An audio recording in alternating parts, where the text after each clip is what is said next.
the way I like to think about it is this. Like, I would say if you're a single man, go to South America, Asia. If you're a man that is in a relationship, go to Europe. Hey, Jamie Woods, we here to travel and motivate. No curry, we just trying to keep our minds in a golden state. We answer to nobody but the Lord, we control our fate. Too many things to see just to sit in a hole and bake. We growing, ayy.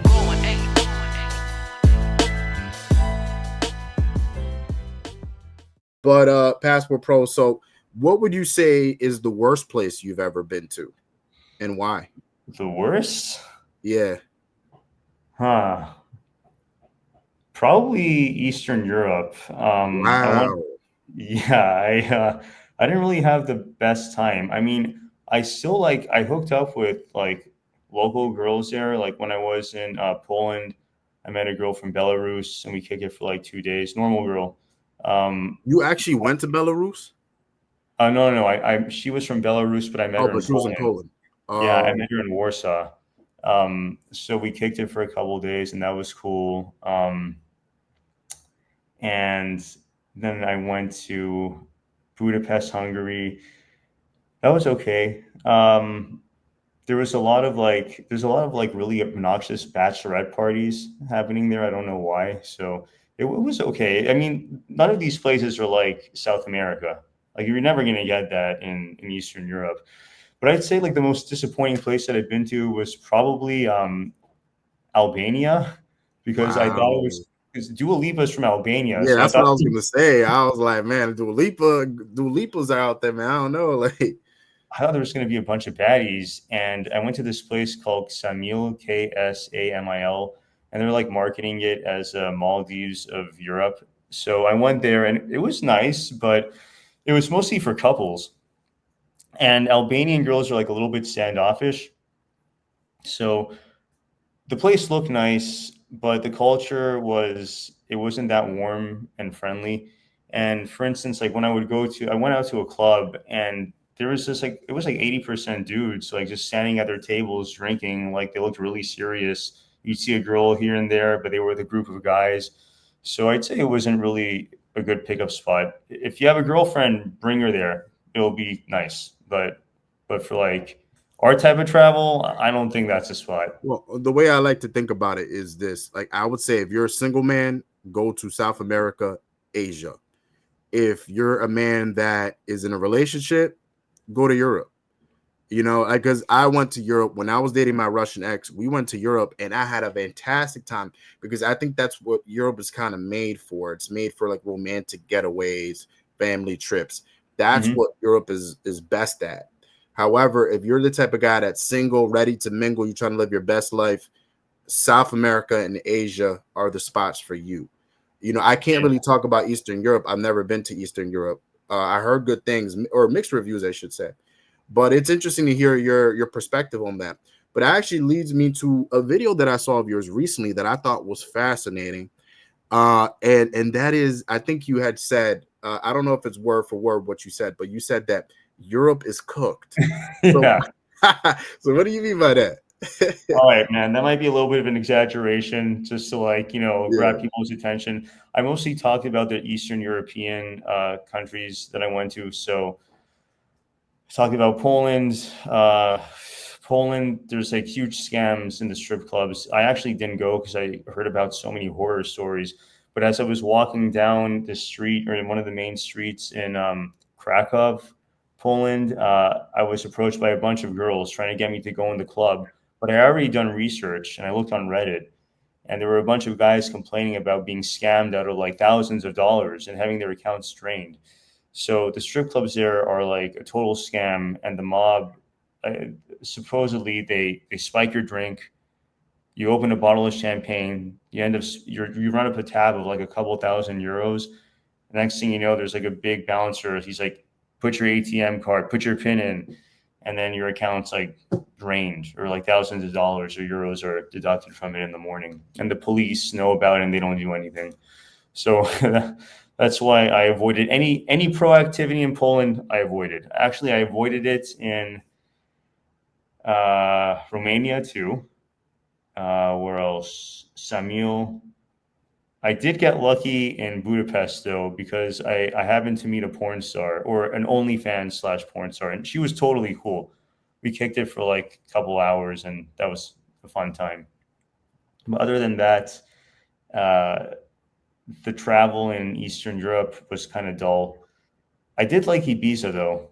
That was really fun. Spain, yeah. Yeah, that island it's fucking sick. But I also really like house music, so I feel like that's why I enjoyed it so much. But the girls in Ibiza are also like, they're there for the same reason that we're there. They want to have fun, and if they Yeah, meet a so guy they one like, they night don't mind stands are having more fun. common there. Yeah. One night stand is cool there. Like girls are totally okay with it.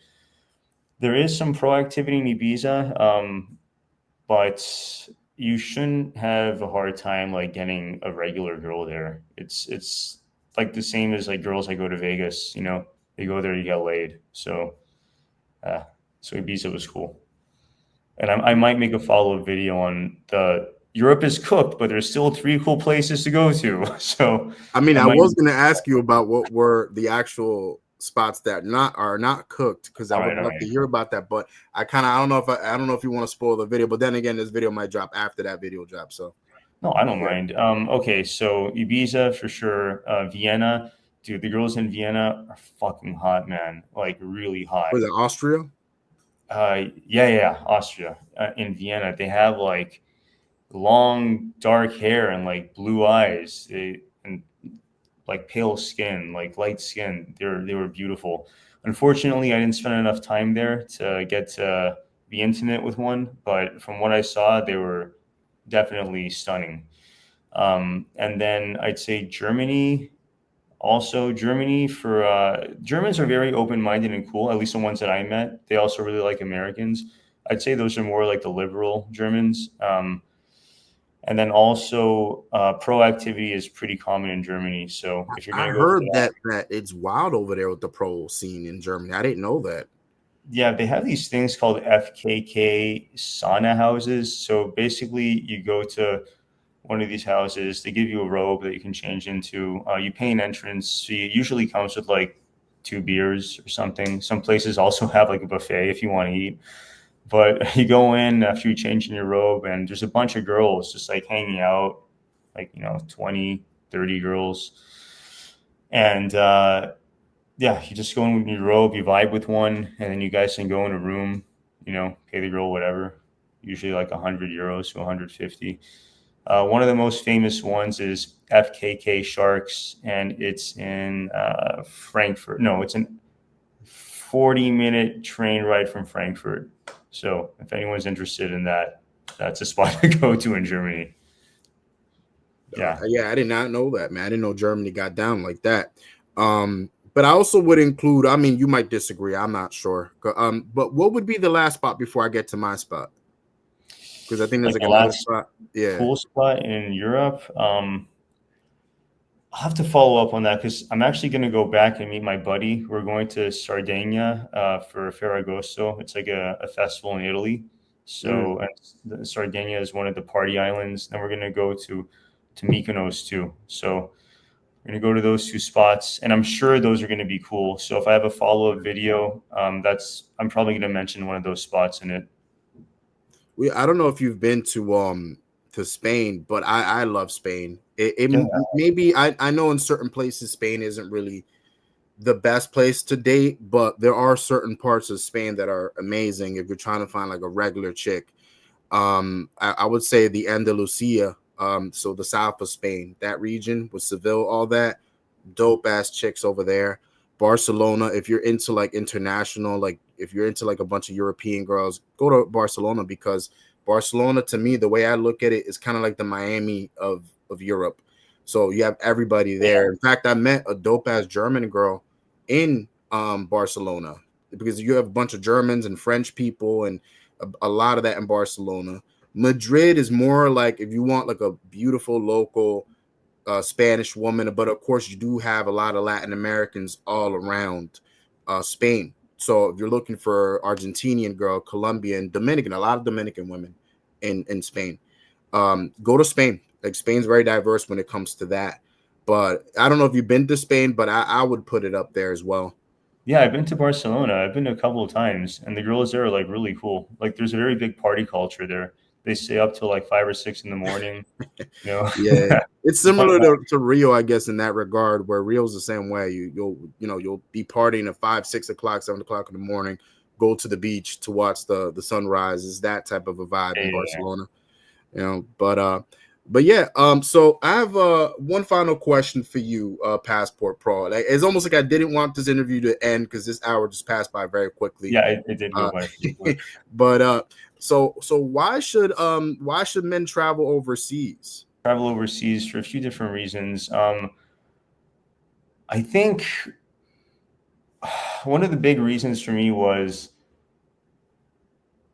when you can go to a country where the dollar has more power, you can kind of like put things into perspective, right? So, like, let's say you go to like Brazil, for instance. Since we love Brazil, I'm going to talk about Brazil. The dollar, I think it's like a 6-to-1 exchange rate, right? So your dollar goes a lot further, and you can experience luxury things that maybe you wouldn't be able to in the States, especially if you're from a big city like Los Angeles or New York or Miami. Things are very expensive. You could also with that buying power, it kind of gives you access to higher quality women, because you're like the top 1% of the one. You might be the top one of the 1% going into like a third world country like that. So it's just really good to experience life, and it really helps you put things into perspective. And it's good to like escape the rat race too, that you're so accustomed to, or the matrix, as you may call it. It'll broaden your mind, and um, as you were saying earlier, if you date a baddie, like a really hot girl, and or a few of them, right, in another country, they're going to be a lot more. I feel like they're more appreciative too. And then when you come back to the U.S., you'll have that experience, and then maybe some of the girls that you thought were like really bad here, you won't be faced by them anymore because you already had the experience. And then you'll also be like, oh well, I had a really attractive woman, beautiful woman that treated me well. She was very nice. And then, like, not all of them, but some of them in the U.S., they just may be a little bit more into the money and being taken out, and they won't really treat you as nice. And you'll be like, I don't need to deal with that. I don't need to feel like I'm just being used. So Yeah. I think that that's a pretty good reason to travel abroad. Awesome. So Passport Pros. So obviously people can find you on Instagram, at passport_pros. But Yeah. where else can people find you? I also have another Instagram. My first one was Piero Liero, Pieroliero. I do mostly the reels in the in the three-piece suit when I'm in the red light district, and also Passport Pros on YouTube. I also have a TikTok, but I don't use it that much. Oh, and let me end it by saying one more thing. I don't only hook up with pros. I also date like regular girls too. Because I I was know gonna this say is it, bro, because private your name too. is passport_pros, and I know what that means. Obviously professional, but I know I seem like such a degenerate, some man. people might think, is he talking about actual pros? Like, is that why he calls us a passport_pros? But yeah. But yeah, I also meet like regular girls. Like there was this girl that I met in Mexico City. Her name's Celeste. She was a French girl that I met there, and she was actually in one of my reels with the suit on. We went to a red light district together. It was pretty funny. But she was a normal girl. Like some girls that I met here in the Philippines, they were normal. So I like to go by something that I call the 50-50 rule. So it's like 50% normal, 50% pros. Sometimes it'll be like 70% normal, 30% pros, or the other way. But what I like to tell guys is, like, if you haven't been laid in a long time, um, you might consider, so you don't have that pent up emotion, like that anxiety, like, oh, I need to get laid, I need to get laid. maybe like, you find a girl that you might have to pay a little bit, try to make it the girlfriend experience so it doesn't feel mechanical, and that'll take the edge off. Then you could go on a date and you won't just be thinking about sex the entire time. And the girl knows it too. Like, she'll know if you're just thinking about getting in her pants the entire time. But if you're already like, you're already taken care of, you're calm, then I feel like the date's going to go a lot better. So I But hope that's good advice too. you know what? I love what you said there, Pastor. I know that was your final speech and stuff. But one thing that you said, I wanted to comment on it. But I've realized, because some of my friends, they were having problems here in the States. Because here in the States, it's almost like you got to be like top 1%. Like, you got to make six figures. For the most part, that's the way you got to be here in the States to even get an average, above average woman here. And so a lot of guys end up going through long periods of time without getting laid. So I've had a couple of my friends that actually went overseas and they did what you said.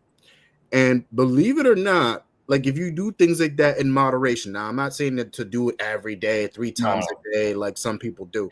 And, no offense to them, you do what you want your money. But if you do it in moderation, you go overseas and you do that in moderation, believe it or not, what I've noticed in my friends is they got confident over time. Because I think I think the problem is when you go long periods of times without having sex, it's almost like you start putting women on a pedestal and you start getting scared of women. You have this It messes with your mind. Yeah. So once they've been through all that overseas with them, they came back like changed people. In fact, they started dating girls here in the States because now that desperation, that neediness went out the window because they already got it out out of their system. They were hanging out with very beautiful women overseas. So I agree with everything you just said, man. Is there anything else you wanted to say before we end the interview? Yeah, me and you got to take a trip together, man. We got to kick it overseas. I honestly, Passport Pros, that would be a privilege. That would honestly be a privilege. Maybe we could set that up soon. And I would love to document that process as well. For my YouTube channel, you could do what you want for yours. I think Balneário Camboriú in Brazil might be the place to go. Listen, man, I was just about to tell you that. I was like, yo, we got to go down there, man. If there's anyone I would love to go down there with, it's you, because I'm not really too familiar with the south of Brazil. So I got to go with the professional, But Passport Pros, thank you so much for of course, coming on. And it was definitely a great interview. Maybe you could do a part 2, maybe after your next couple trips, or maybe after our own little trip down the south of Brazil, and we can talk about that. But guys, make sure to follow him at Passport_Pros. Of course, follow him or subscribe to him on YouTube. I'm gonna put all that information in the description so you guys can see all that. But Passport Pros, thank you so much. It was a absolute honor to have you on. And I guess until next time, man. Yeah, thanks, man. Thanks, Jamie. Thank you so much. I really like your vibe, man. You're a cool guy. So yeah, but let's did you follow me on Instagram? I'll follow you back. I follow you on Instagram. Yeah. So okay, cool. Yeah, right. So yeah, I could send you my account information afterwards, man. But yeah, guys, that is pretty much that. Until next time, make sure to subscribe to the channel, subscribe to Passport Pros channel, and that's pretty much that, guys. See you later.